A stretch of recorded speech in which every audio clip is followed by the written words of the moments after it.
Hello everyone, good morning, नमस्ते। देख्न सक्नुहुन्छ यहाँ मुस्ताङमा चाहिँ हिजो पानी परेर एकदमै चिसो पनि छ। सो हिउँ परेको छ। सो देख्न सक्नुहुन्छ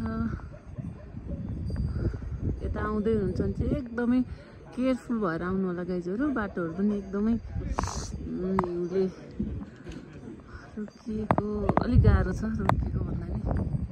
सो हामी चाहिँ अहिले ठ्याक्क न्याउरीकोटको माथि डाँडामा छौँ। मुस्ताङ न्याउरीकोटमा। सो देख्न सक्नुहुन्छ हाम्रो सुट चाहिँ यतै हुँदैछ। सो एकदमै चिसो छ।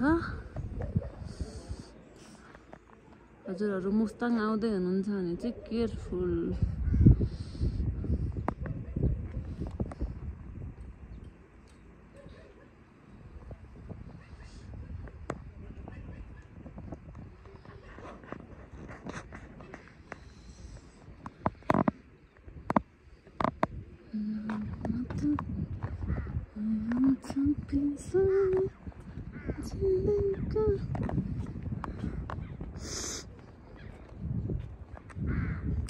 हिउँ त पर्दैछ गाइज, हेर्न सक्नुहुन्छ।